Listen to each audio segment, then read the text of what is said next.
दूसरा मौन, मौन से बढ़कर कोई तपस्या नहीं। वाणी के वेग को रोकिए, मौन रहना सीखिए। आवश्यक है तो बोलिए, नहीं चल दिए, हमें क्या मतलब है।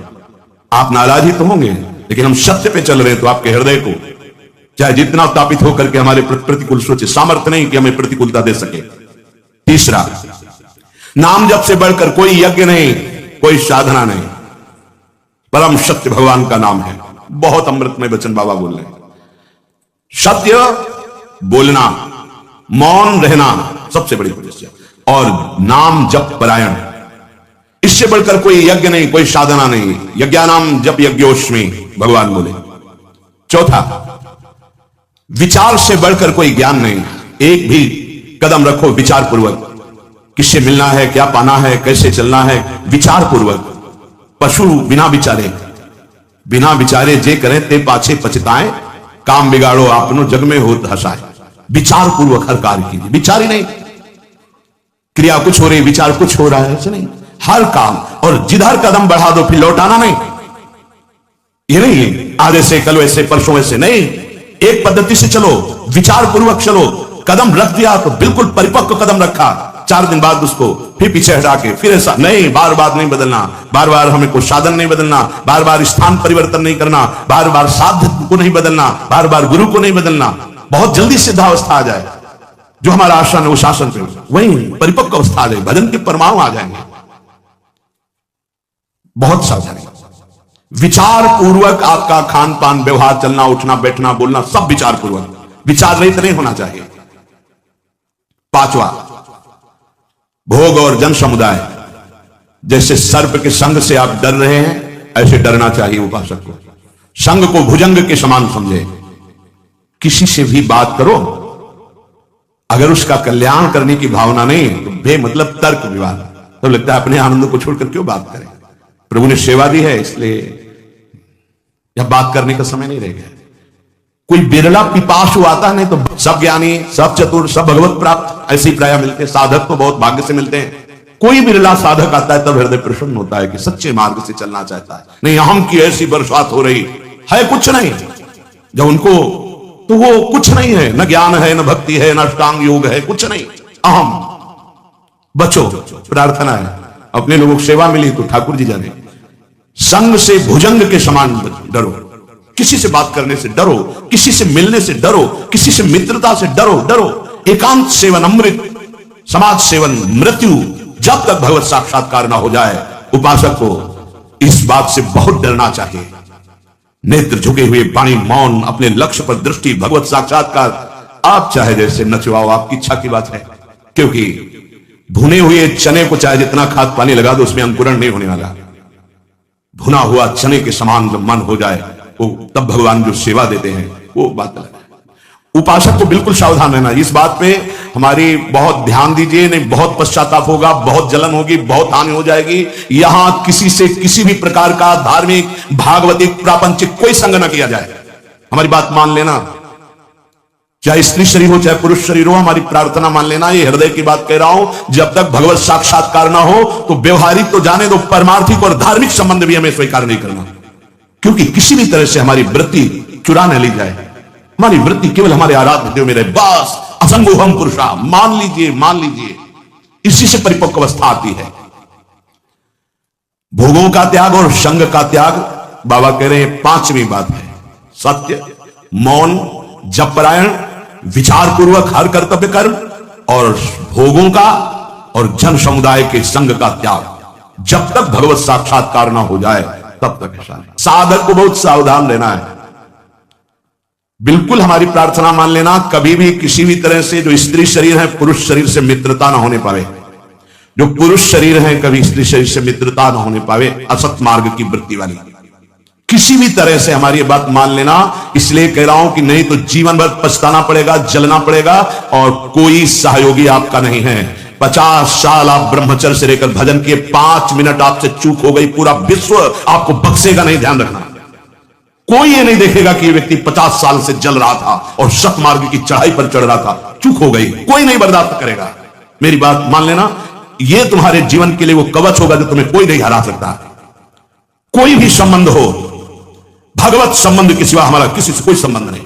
और भगवत संबंध में समाज के भी एकता और भाव होता है। सब सिया राम में, सब राधे श्याम में। बस अगर हमारा कोई पर्सनल किसी से संबंध है, हमारे शब्द को याद रख लेना, पश्चाताप और पराजय के सिवा कुछ नहीं मिलेगा। इसे कागज में लिख लो, हृदय में लिख लो, जीवन भर इसको तुम अमृत के समान सेवन करना। ये हृदय की बात कह रहा हूं। असंग रहना, मन ल लगे तो पड़े रहना, पर किसी को दोस्त मत बना लेना, किसी से यहां अपनापन मत कर लेना। यदि ऐसा किया तो पछताना पड़ेगा, आपकी पराजय होगी और आपको जलना पड़ेगा। दोनों बातें आप समझ लेना। असंग रहना, थोड़ी देर मन पराजित करता है, हमको जलाता है, वो जलन तो ऐसे सह जाई जाती है, लेकिन जब मन की जलन मिटाने के लिए कोई क्रिया हो जाती है, कोई संबंध हो जाता है, तो जीवन भर जलना पड़ता है पश्चाताप की अग्नि में। और ये तो भूल जाना कि आपको कोई सपोर्ट देगा इस संसार में, प्रभु के सिवा कोई सपोर्ट देने वाला तुम्हारा नहीं। जो तुम्हें गुरु जी कहेंगे, जो तुम्हारी छवि को पूजेंगे, अगर कोई चूक हो गई वही तुम्हारी निंदा करेंगे, तुम्हारी छवि को नाली में फेंक देंगे। ध्यान रखना, यहां गुणों की पूजा होती है। अगर तुम्हारे गुणों में हीनता आ गई तो कोई पूजा करने वाला नहीं। ये मत सोचना कि मेरा पूजक उपासक है, ये कह रहा है मैं आपको प्राण समर्पित किया। प्राण ले लेगा तुम्हारे, शब्द याद कर लो, तुम्हारे प्राण ले लेगा प्राण समर्पण करने वाली बात कहने वाला। यदि धर्म से चूक गए, यदि अपने नियम से चूक गए, कभी प्रभावित मत होना किसी की मीठी बातों में, किसी की मीठी मुस्कुराहट में, किसी के मीठे अपनेपन में। ये हृदय से बोल रहा हूं, इसे स्वीकार कर लेना। अगर सत्मार्ग में शूरवीर बनकर अंतिम समय तक निष्कलंक रहना है तो किसी से भी मित्रता नहीं करनी, किसी से भी। असंग श्यामा श्याम के सिवा ना काहू सो बोलिबो, ना कोई व्यवहार, अपनी कुंवरी किशोरी को जियत निहार निहार। ये बैठा लीजिए, जीवन को अनुभव करके ये बात कह रहा हूं। कभी नहीं, कहीं नहीं, किसी से भी नहीं। तब आप निश्चिंत, निर्भय, निशोक होकर के, आनंद मगन होकर अभ्यंतर साधना के मार्ग को पा जाएंगे। बहुत बहुत सावधानी की जरूरत है। उपासक को इन 4 अवसरों पर कभी वार्ता नहीं करनी चाहिए। पहला, जब आप दाह संस्कार के लिए किसी के साथ जा रहे हो, दाह संस्कार हो रहा हो, उस समय सिर्फ भगवत चर्चा, सिर्फ भगवत नाम कीर्तन, इसके अलावा कोई चर्चा नहीं होनी चाहिए। बाबा का चाहे गृहस्थ हो चाहे विरक्त। शौच के समय, लघु शंका के समय मौन। स्नान प्रारंभ हो गया तब यमुनाष्टक या मंत्र आदि जो भी। शौच में मौन, लघु शंका में मौन। भगवत नाम कीर्तन कीजिए, भगवत चर्चा कीजिए, अन्यथा मत जाइए। अगर जहां हो किसके पास जाएंगे, भगवत चर्चा नाम कीर्तन करने का अधिकार वहां नहीं दिया जाएगा तो मत जाइए। प्रभु के मंदिर में सीढ़ी में प्रथम कदम रखते ही मौन आश्रय ले लीजिए। कोई भी वार्ता नहीं होनी चाहिए। अगर चूक हो गई, किसी की वहां निंदा हो गई तो वज्र का लीक पाप बन जाएगा। किसी का दोष मंदिर में मत देखिए। सीधे गए, प्रभु से आंख मिलाई, नीचे सर झुकाया, बाहर हो गए। 1 मिनट, 10 मिनट, 1 घंटा, जितना दर्शन कर पाओ, बस इतना। ये सत्संग है, सावधानी। प्रथम सीढ़ी के पैर छुए, मौन, नेत्र नीचे, कोई राधेश्याम कैसे हो, कुछ उत्तर नहीं। सीधे मंदिर में गए, दृष्टि मिलाई, जितनी देर दृष्टि सह पाए रूप, उतनी देर रूप देखो, आंख नीचे करो, वापस मंदिर से आ जाओ। भगवान के मंदिर में किसी भी तरह की कोई भी वार्ता नहीं होनी चाहिए। मौन, दर्शन, बस।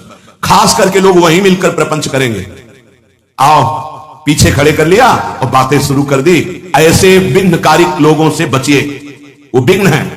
अरे बड़े भाग्य से प्रभु के सामने हमें खड़े होने को मिला है। तुम्हें प्रपंच यही पूछना है, कौन हो, कैसे हो, क्या है, कुछ नहीं। उपासक सावधान, कहीं भी दर्शन के लिए जाए तो सबसे पहले ऐसे लोगों से अपना पिंड छुड़ाए जो प्रणाम नमस्कार बातचीत बिल्कुल नहीं। सीधे गए, आंख मिलाई, आंख नीचे की, वापस भी, बस। रास्ते में बोलना ही नहीं। इसलिए कर एक भी व्यक्ति से अपनापन नहीं होना चाहिए। किसी भी संत के पास जाए, मौन का आश्रय ले ले, उसे बोलने दे, उनकी चेष्टाएं देखें, उनके अनुभव सुने, उनकी बात सुने। आप संसार से आए हो, बड़े भाग्यशाली हो, संत समागम मिला। अगर कोई बात पूछनी है तो अपने परम कल्याण की बात पूछे, अपनी योग्यता दिखाने की ना कोशिश करें। थोड़ा संतों के चरणों में निराभिमान होकर बैठो तो तुम्हें पता चलेगा, अरे ऐसे ऐसे भगवत प्राप्त महात्मा हुए हैं, उनकी वाणियों का स्वाध्याय करो तो तुम्हारा अहंकार मिट्टी में मिल जाएगा। ये अहंकार, तुम 4 शब्द लिख दिए तुकबंदी लिख करके तो अपने को तुम ज्ञानी समझने लगे। बहुत सावधान। इतने बड़े परिचय आते हैं, किस बात के?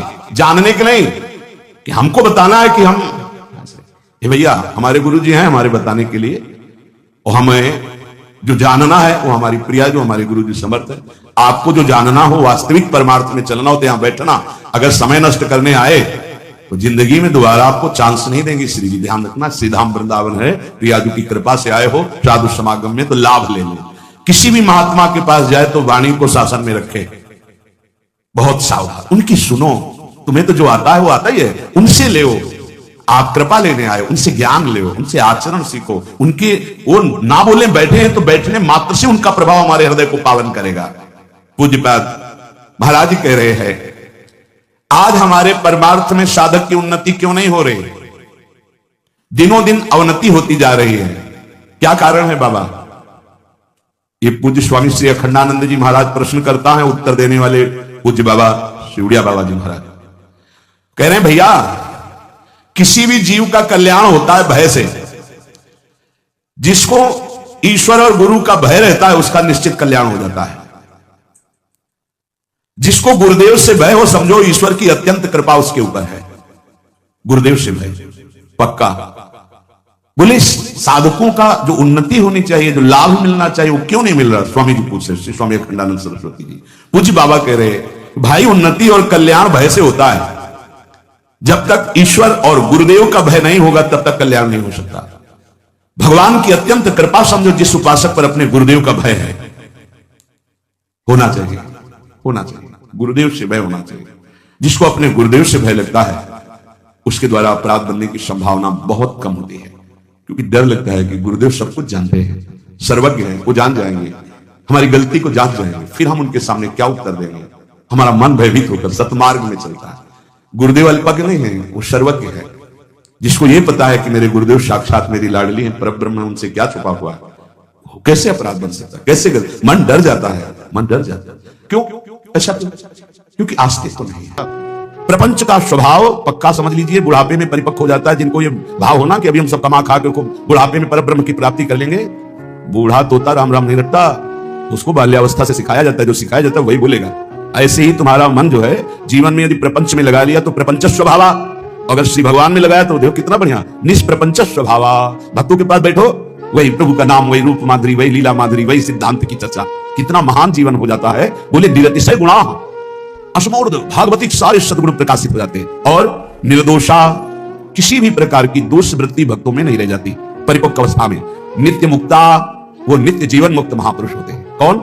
जो वृंदावन का आश्रय, वृंदावन की प्रेम रस उपासना, रसिकों का संग, नाम बाड़ी में चित्त लगाए हुए हैं। बोले निगम गण समुद्गीत, वेद जिसकी महिमा का गान करते हैं वो उसमें स्थित रहते हैं, रस सिंधु प्रभु में। दिव्यानुभावा, वो दिव्य दिव्य भाव में विचरण करते रहते हैं। श्रीपाद लिख रहे हैं, आनंद पारा, अपार आनंद में वे डूबे हुए, संविद रस घन वपुषा, सच्चिदानंद घन स्वरूप उनका सहचरी भाव स्वरूप प्रकाशित हो गया। तो श्री लाडली जो कृष्ण लाल जो भावैक मग्ना, प्रिया प्रीतम के भाव में ही एकमात्र वो मगन रहते। ये स्थिति होती है रसिक महापुरुष की। ये नित्या निर्विकारा निरतिशय गुणा निष्प्रपंच स्वभावा निर्दोषा नित्य मुक्ता निगमगण समुद्गीत दिव्यानुभावा आनंदापार संविद रसघन वपुषा श्री कृष्ण भावैक मग्ना स्थान वंदे श्रील वृंदावन। ऐसे वृंदावन वासी रसिक महापुरुष की वंदना करता हूं। ऐसे वृंदावन के खगमृग पशु पंछी निर्विकार स्वरूप लताओं की वंदना करता हूं। सर्व सर्वार्थ दातृन, यदि इनका संग हो जाए तो समस्त पुरुषार्थ सहज में प्राप्त हो जाए। अर्थ धर्म काम मोक्ष या प्रेम, जो चाहो रसिकों के संग से, धाम की वास से, लता खगमृग पशु पंछी की कृपा से सब कुछ प्राप्त हो जाएगा, धर्म अर्थ काम मोक्ष। इसलिए श्री वृंदावन मवनी प्रकटम प्रकृते परात् परम सुरसम राधा माधव नित्या क्रीडम संत्यज सर्वमाश्रयत। हे भाई, पृथ्वी में परम पद प्रकाशित हो रहा है। वृंदावन, वृंदावन वास कर रहे हैं मानो हम परम पद में वास कर रहे हैं। श्री राधा माधव की ये नित्य क्रीड़ा स्थली है। इसका आश्रय पुष्ट तभी होता है जब हर आश्रय त्याग दिया जाता है, शरीर का भी आश्रय। अब मृत्यु का वर्ण कर लेंगे लेकिन धाम नहीं छोड़ेंगे। अब आपको सच्ची बताएं, सब ठीक हो जाएगा। नहीं, आपको तो अमुक जगह जाना पड़ेगा तभी आप ठीक होंगे। नहीं जाऊंगा, मुझे ठीक नहीं होना, मुझे मरना है। कुछ नहीं बिगड़ेगा, कुछ नहीं बिगड़ेगा। जो औषधियों में सामर्थ्य है, यंत्रों में सामर्थ्य है, वो अनंत सामर्थ्यशाली भगवत धाम वृंदावन है। यही व्यवस्था बना देगा, बहुत सहज में सर्व दुखों का नाश कर देगा। थोड़ा निष्ठा परिपक्व होनी चाहिए। वृंदारण्य मगण्य प्रभाव अनुभाव यन महाभावम गौर श्यामल दंपत्य विचल कंदर्प केली भजेत आत्यवसेन्द्रियमपि माम सकल विधातोपि संसोच्यम अंगीकरोति राधा के लिवनम चेन महाकृतार्थोस्मि। जो वृंदावन में वास स्वीकार करके या आश्रय लेकर प्रिया प्रीतम का भजन करता है तो अगणित प्रभावशील महाप्रेम रस भाव का दान प्रिया प्रीतम उसके अंदर कर देते हैं। महाप्रेम रस, वो प्रिया प्रीतम की अविचल कंदर्प केली को इन्हीं नेत्रों से देखता है। कंदर्प केली, प्रेम केली। आज बन क्रीड़त श्यामा श्याम, सुभग बनी निशि शरद चांदनी, रुचिर कुंज अभिराम, आज बन क्रीड़त श्यामा श्याम। देख रहा है पास, खंडन अधर करत परिरंभन ऐचत जघन दुकू। ये जो रस है ये समस्त विकारों का नाश करके अति उत्तम महाप्रेम प्रकाशित करता है। ये केवल शरीर भाव का नाश होने की देरी है। इन्हीं पदों के गायन से शरीर भाव नष्ट हो जाएगा। महाप्रभु ने बताया शरीर भाव कैसे नष्ट होता है, तो कहा थे थे बचन मिथुन मुख निसरत, सुनि सुनि देह दशा किन भूलो। प्यारे जो अद्भुत रास कर रहे हैं, विलास कर रहे हैं, इसका आप जो गायन करोगे, इसका जो श्रवण करोगे तो आपकी देह भाव नष्ट हो जाएगा। श्रवण सुनत प्रापक करती राधा पद अंबुज सुकुमार। अद्भुत प्रेम प्रकाशित होगा तो प्रेम का प्रभाव होता है। देह कुटुंबते जाए छुट सभी विदिना, तो देहातीत स्थिति पे फिर देखो, खंडन अधर करत परिरंभन चत जगन दुकूल, उर्नक पात तिरिची चितवन दंपति रस समतूल, वे भुजपीन पयोधर पर शतवाम दृशा विहार। ये जो इसकी व्याख्या नहीं हो सकती।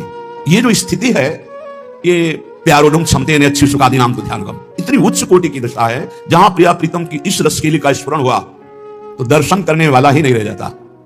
मैं दर्शन कर रहा हूं ऐसा नहीं रह जाता, केलिमय हो जाता है। इसीलिए इसे अत्यंत दुर्लभ रस कहा गया है।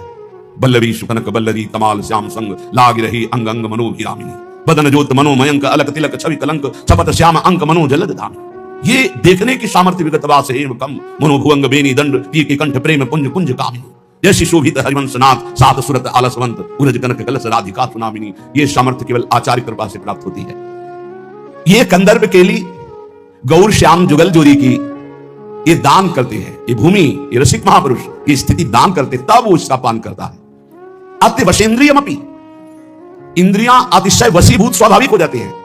जब ये रसकेली प्रकट होनी होती ना, इंद्रियों की चंचलता अपने आप शांत होकर अंतःकरण में अंतर्मुख होकर प्रियालाल में आसक्त हो जाती है। 5 ज्ञान इंद्रियां हैं जो शब्द स्पर्श रूप रसगंध का ज्ञान देती हैं। अब वो प्राकृतिक ज्ञान शून्य होने लगती है। वो शब्द तो प्रियालाल का, स्पर्श तो प्रियालाल का, गंध तो प्रियालाल की श्रीअंग की, उसके सुनने की, देखने की, सूंघने की, स्पर्श की, रसास्वादन की, ये सब वृत्तियां केवल प्रियालाल में हो जाती। आत्य वशेंद्रियमपि माम सकल विधातोपि संशोच्यम। पर सोचनीय विषय है कि हम इंद्रियों के वशीभूत हैं, इंद्रियों के भोगों के वशीभूत हैं। मुझको श्री राधा के लिवन वृंदावन ये सामर्थ्य प्रदान करे कि मैं महाकृतार्थ स्वरूप होकर प्रियालाल की रसकेली को देखूं। आस्ताम दुर्मति कोटिर दुश्चेष्टा कोटि रप्यास्ताम परिभूति कोटि रस्तुषि वृंदारण्य मास्तुते विधा। बहुत ऊंची बात कर रहे हैं। कोटि कोटि दुर्बुद्धि है हमारे अंदर, करोड़ करोड़ गंदी चेष्टाएं हमारे अंदर, करोड़ों लोग हमारा प्रयास कर रहे हैं। पर यदि हमने वृंदावन का आश्रय ले लिया, वृंदावन का वास स्वीकार कर लिया, तो अब ये कुछ नहीं बिगाड़ पाएंगे, क्योंकि प्रिया प्रीतम के प्रेम का विरह प्रेम वो वृंदावन हमें देगा, निश्चित देगा। इसलिए श्रीपाद कह रहे, मेरी प्रार्थना है कोटि कोटि दुर्बुद्धि हो, कोटि कोटि दुश्चेष्टाएं हो, कोटि कोटि तुम्हारी निंदा हो रही हो, तो निराश मत होना। ये मानव दे भगवत प्राप्ति के लिए आ जाओ वृंदावन, सत्संग करो, प्रियालाल के शरण में हो जाओ। वे तुम्हें अत्यंत दुर्लभ प्रियालाल का प्रेम जो विरह है ये वृंदावन प्रदान कर देगा, ये रसिक जन प्रदान कर देंगे। सबसे ज्यादा फसाव मन का परस्पर विरोधी शरीरों पर होता है। आकर्षण, शरीर भोग की वृत्ति, ये प्रेम रस में डूबने नहीं देती। इससे आगे के श्लोक में इसके लिए बहुत निंदा की है। स्त्रीणाम्नि दुष्ट नरके विमूत्र श्लेष मपु याद्यैः पूर्णे गते करणे स्वावांत वन्यवश राधिका रामे। ये जो शरीर भोग की इच्छा सबके अंदर रहती है, चाहे स्त्री हो, चाहे पुरुष हो, चाहे कोई भी हो। यदि भजन करके इस भाव को मिटाया नहीं गया तो चाहे बूढ़ा हो, चाहे जवान हो, चाहे कोई भी, सबके अंदर एक इच्छा जरूर बनी रहती है भोग की, शरीर भोग की। स्त्री नामनी दुष्ट नरके विमूत्र श्लेष्म पुयाद्यैः। ये दुष्ट बुद्धि जो पर शरीर भोगने की इच्छा रखती है, इसको समझाओ भाई किस द्वार को भोगना है। बोले नरक द्वार को, निरय नरक द्वार, उसी से निकले हो, वहीं जाने के लिए फिर वहीं रत्ती कर रहे हैं। होश महापुरुष जन बेपर्द होकर डांट रहे हैं। क्या है? विणमूत्र श्लेष्म पुयाद्यैः। विष्ठा का द्वार है और मूत्र का द्वार है क्या? घृणित स्थान, दुर्गंध युक्त, नरक का विषय। इसलिए भाई पूर्ण गति भी करने, कान खोल के सुन लो।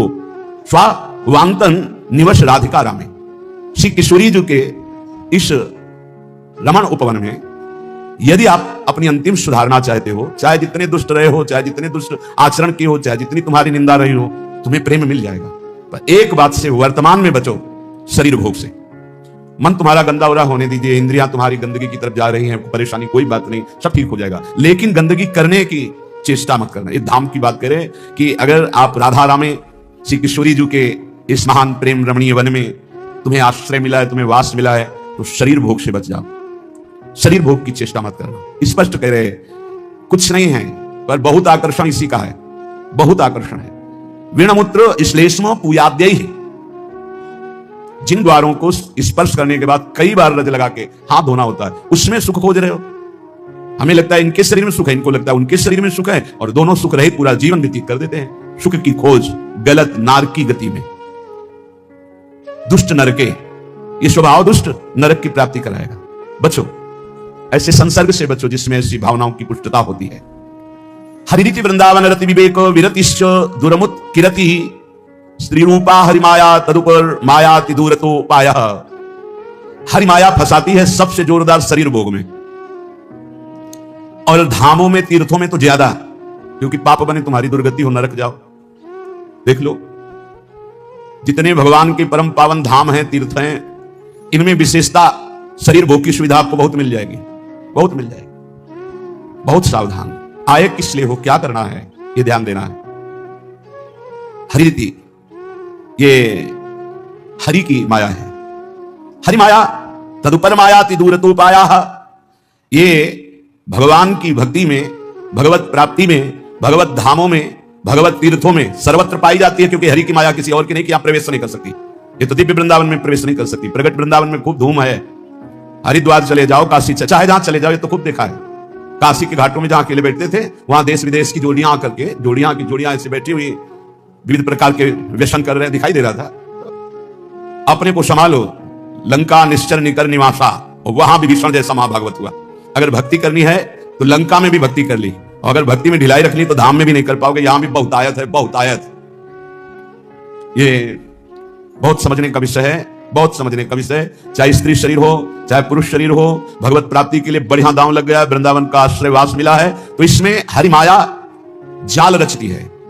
भक्ति में, धाम में, तीर्थों में ऐसा मत समझो कि भक्ति में माया का प्रवेश नहीं हो सकता। नहीं, वो भक्ति बन के आ जाएगी, भक्ति बन के आ जाएगी, सेवा का भाव प्रकट करेगी, भक्त रूप धारण करेगी, क्योंकि जानती है भक्त हैं ऐसे तो फंसेंगे नहीं। तो माया का मतलब क्या है?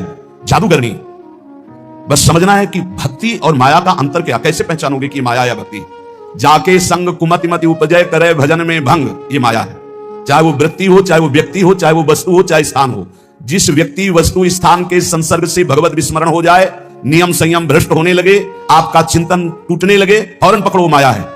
वो कोई भी हो, जिसके संग से संयम बने, भजन बनने लगे, नित्य दिनचर्या भागवतिक होने लगे, हमारा जीवन उज्जवल कांतिमय होने लगे, वो भक्ति है। वो चाहे किसी भी रूप में हो, वस्तु, व्यक्ति, स्थान, किसी भी रूप में। इसलिए हरि भक्ति की प्राप्ति के लिए हरि माया से बचना होगा। विवेकवान वैराग्य रूपी अस्त्र से काट के फेंक देता है, और अविवेकी इसी में डूब जाता है। बड़ी कृपा हुई, बहुत बढ़िया, जिंदगी भर तरसे हैं, अब मिल गया है। खान पान भोग सामग्री भोगो और नरक जाओ। योग से भोग और भोग से रोग, पहुंचो नरक। बहुत समझने का खेल है, बहुत समझने का। स्पष्ट कह रहे हैं, चाहे आस्ताम दुर्मति कोटिर दुश्चेष्टा कोटिर अप्यास्ताम। बहुत ध्यान से सुन लो। तुम्हारी करोड़ों प्रकार की दुर्बुद्धियां रही हैं, करोड़ों प्रकार के दुष्कर्म किए हो, करोड़ों प्रकार से तुम्हारी निंदा हुई है। अब तुम वृंदावन आ गए हो, अब होश में हो जाओ, तो तुम्हारे अंदर विराग प्रिया प्रीतम का प्रेम प्रकट हो जाएगा। इसमें बाधा पहुंचाने वाला क्या है? स्त्री नाम दुष्ट नरके विणमूत्र श्लेष्म पूजाद्य पूर्णे गते पिकरणे। कान खोल के सुन लो, मलमूत्र के द्वारों में भोग की वृत्ति रखना दुर्गति पाना है। हरिति वृंदावन रति विवेक विरतिश्च दुरमुत्किरति, स्त्री रूपा हरिमाया तदुपर मायाति दूरतो पाया। हरिरति, हरिभक्ति प्राप्ति के मार्ग में चलने वालों को ये माया हरिभक्ति का रूप रख करके आती है। बहुत सावधानी की जरूरत है, बहुत सावधानी की। देखो, पूतना ने ऐसा रूप रखा था कि हिम्मत ही नहीं हुई यशोदा मैया किया और किसी ब्रजगोपी की पूछ ले कि तुम कौन हो और कहां से आई हो। सब लालजू की तरफ ही इशारा करती जाती, क्योंकि इतनी सुंदरी वैभवशाली साक्षात लक्ष्मी जी मानो आ रही, तो बोले अपने प्रीतम से मिलने जा रही, इशारा कर दिया, किसी की हिम्मत नहीं हुई। ऐसे ही जब माया किसी बड़े भक्त को छलती है, जब उत्तम साधक को छलने जाती, तो ऐसा वैसा रूप नहीं कि आप ऐसे रोक सको, हर ज्ञान, हर बात, हर उत्तर। फिर तुम्हारी श्रद्धा, तुम्हारी भक्ति किस कोटि की है? अगर विवेक वैराग्य की तलवार से काट सको तो काट सको, नहीं तो तुम्हें काट के रख देगी। यदि हरि का भरोसा है, अहंकार नहीं किए हो तो बचा लेंगे, अगर अहंकार है तो मुंह भरा गिरोगे। देवर्षि नारद जैसे महाभागवतों को भी परास्त करने की सामर्थ्य हरि माया रखती है। शिव विरंचिका मोह को है पुराण, अस जिए जाने भजी माया पति भगवान। जो ज्ञानिन कर चिता भरई, बरियाई विमोह बस करई, अज्ञानिन की तो कौन बात। इसलिए उत्तम कृते योषिदत् दृष्टैव दुष्ट मदिरेव अतिवन वसति रसक्या हा वृंदारण्य किन्नु में भविता। जब कोई भोग दृष्टि से किसी माता बहन को देखता है तो मदिरा में उतना नशा नहीं, इतना उसकी बुद्धि भ्रष्ट हो जाती इस दृष्टि मात्र से। इसलिए गोस्वामी तुलसीदास जी ने कहा है, जो चाहे आपन कल्याणा, सुजल सुमत सुभगति शुभनाना, शुभ परनार लीलार गोसाई, तजौ चौथ के चंद्र की नाई। जैसे चौथ के चंद्रमा को देखने से कलंक लगता है, ऐसे ही किसी भी माता बहन की तरफ काम दृष्टि से देखोगे मरोगे, मरोगे, वरना परमार्थ से भ्रष्ट हो जाओगे, होश में हो जाए। जब बहुत तिरछी चितवन से माता बहनों की तरफ जो देखते हैं तो लगता है तुम समझते हो बड़े वीर हैं, बड़ी चतुराई से देख रहे हैं। अरे अपने नाश का रास्ता पुष्ट कर रहे हैं, उनका कुछ नहीं बिगाड़ पाओगे। वो हरि माया बलवंत भवानी, वो इतने बल से युक्त है, तुम्हारा चितवन मुस्कान सब तुम्हारे लिए ही नरक का द्वार बन जाएगी। इसलिए होश। अरे आए हो अपना काम बनाने की, काम बिगाड़ने आए हो? जहां काम बन रहा है वहीं काम बिगाड़ने आए हो तो तुम्हें विश्व में कांट और मिलेगी। धाम में सत्संग में तुम इधर उधर ताक झांक करोगे। अरे तुम्हें धिक्कार है, दुनिया में ताक झांक करते हो, यहाँ तो अपनी तरफ झांक लो, यहाँ तो अपने अंदर झांको कि तुम क्या हो। वही बहिर्मुख वृत्ति, वही अरे जिसको तुम भोगने की दृष्टि से देख रहे हो, जगत भोगता है उसके अंदर, वो देख रहा है तुम्हारा सर्वनाश कर देगा, ऐसी जगह गिराएगा जहां उठने के लायक नहीं रहोगे। हमारी बातें थोड़ी कड़वी लगेगी, समझ लो। हमसे हजारों गलतियां हुई, हजारों गलतियां हो सकती है, लेकिन कहां हुई ये तो ध्यान रखो। धाम में हो, यहां तो थोड़ा दिमाग सही कर लो। कह रहे हैं उन्मत्तमेव कुरुते योषि दृष्टैव। जब हरि माया से आंख मिलाओगे ना, इतने में तो तुम्हारा होश उड़ा देंगे। देख लो इनकी, कह रहे हैं उन्मत्तमेव कुरुते योषि दृष्टैव। भगवान कह रहे मत देखो उधर, नहीं कहते हम बड़े सूरवीर हम देख रहे हैं, उनके पास बाण क्या है, जा देखो, अब जाओ बैठोगे ध्यान में, वही मुस्कुराहट आएगी। बहुत सावधान। शास्त्रवेत्ता जो महापुरुष कहते हैं, तो क्या श्रीपाद ने देखा है क्या? संत जन जो कहते हैं, अभी अब प्रक्रिया नहीं पता है, मन को जोड़ दिया तो जैसा तुम्हारे मन में चल रहा है वैसी पूरी अपने मन की बात कहते हुए वैसे बता देंगे। उन्मत्त में वो कुरुते योषित दृष्टैव दुष्ट मदिरेव। ये और कोई नहीं है, वही मोहिनी ठाकुर है जिसके तुम दास बनने निकले हो, बड़े प्रवीण बनते हो। वो कहते हैं संभाल के रखो दृष्टि। कैसे संभालो? बोले यो माम पश्यति सर्वत्र सर्वम च मयि पश्यति तस्याहम न प्रणश्यामि सच में न प्रणश्यति। ऐ मेरे साधक, ऐ मेरे दास, मेरे स्वरूप को देखो। एक भी देवता मोहिनी ठाकुर से मोहित नहीं हुआ था, क्योंकि पता था मेरा ठाकुर है। जब किसी माई दाई बहन को देखो, उसके चरणों की तरफ देखो। गोरे गोरे चरणारविंद मेरी प्रियाजू के, मेरी प्रियाजू की सखियों के बलिहारी है प्रभु। अगर तुम सूरवीर बन के आंख में आंख मिलाए तो कह रहे उन्मत्तमेव कुरुते योषि दृष्टैव दुष्ट मदिरेव। आपकी बात क्या है? हम एक महात्मा की बात बता रहे हैं। इतना भजन कर रहे थे कि शरीर की शुद्धि नहीं थी, पूरे शरीर में दीमक लग गई थी। शरीर है ये दिखाई नहीं दे रहा था, केवल आंखें बीच बीच में खोल लेते थे तो दीमक झड़ जाती थी। च्यवन ऋषि, उनका नाम च्यवन ऋषि था। बहुत समय हो गया प्रसंग नहीं पढ़े। तो एक राजा की राजकुमारी अपनी सखियों के साथ उधर से निकली, तेजोमयी आंखें ऐसे ज्योतिर्मयी चमक रही थी। उनका ये बहुत चमकती हुई क्या है ये, और ऊपर से सब दीमक लगी हुई थी। तो ऐसे काटा टाइप लिया ऐसे दिन का, और ऐसे मारा तो उनसे रक्त निकलने लगा। अब वो तो कांपे कि रक्त कैसे निकला। अब सबके मलमूत्र बंद कर दिए, पूरे राजा से लेकर जितना परिकर, जितनी सेना, सबके।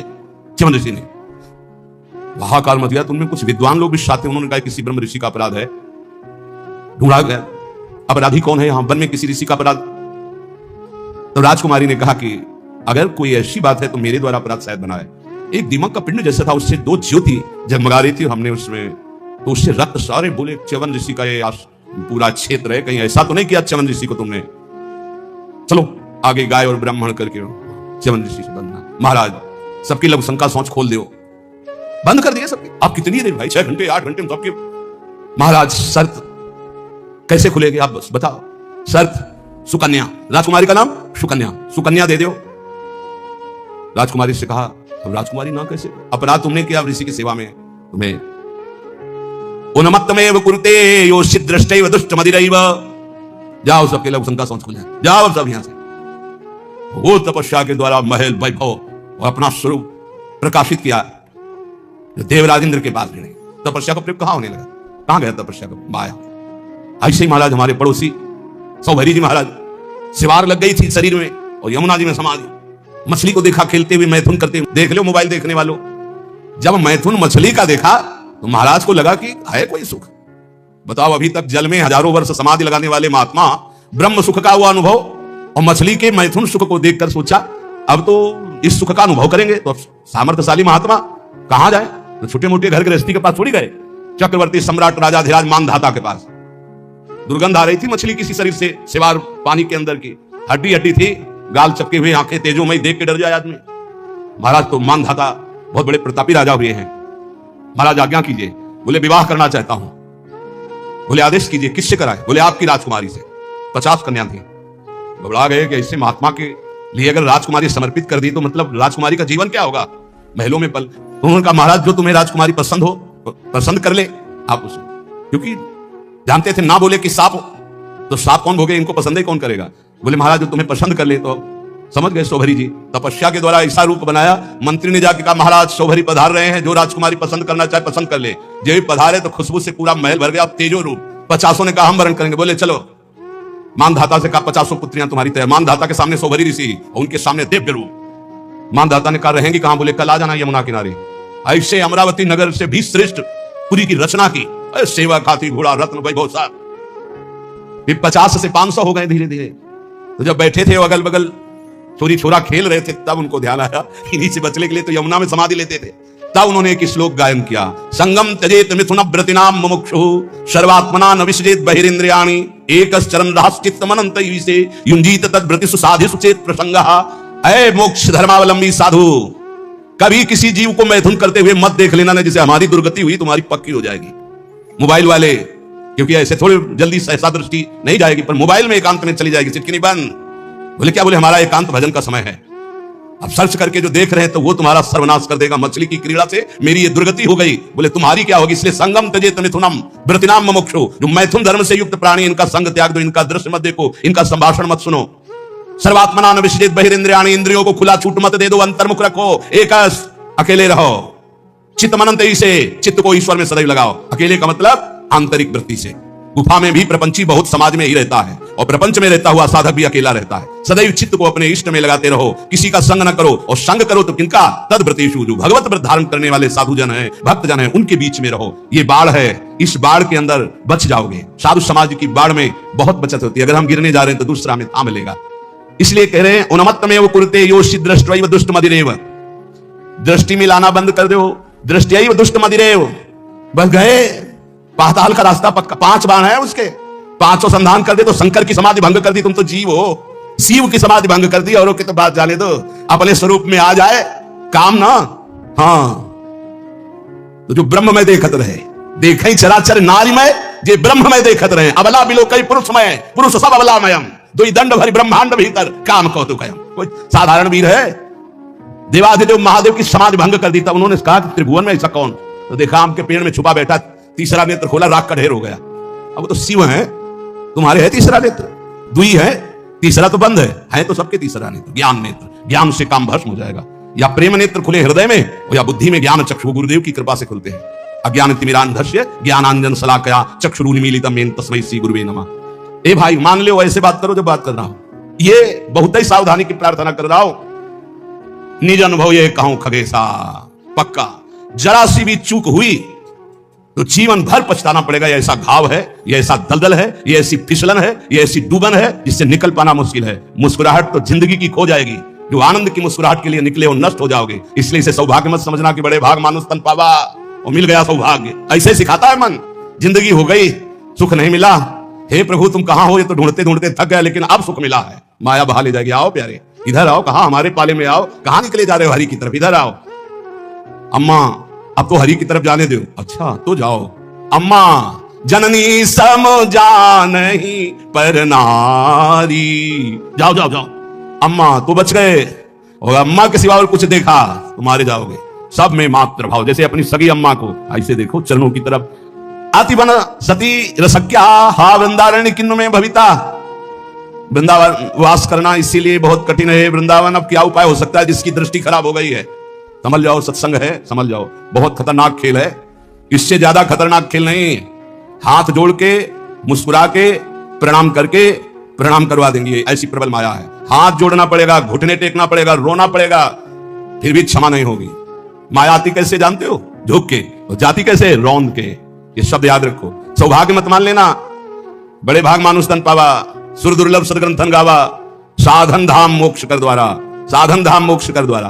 अति दुर्वारा इंद्रिय वैरिण आमर्दयन्ति सततम माम बद्ध्वा बद्ध्वा त्यार्ति दकारायाम हा हरे परित्राही। ये पीड़ा देने वाली दुष्ट इंद्रियां कारागार की तरह मुझे बंदी बनाना चाहती हैं।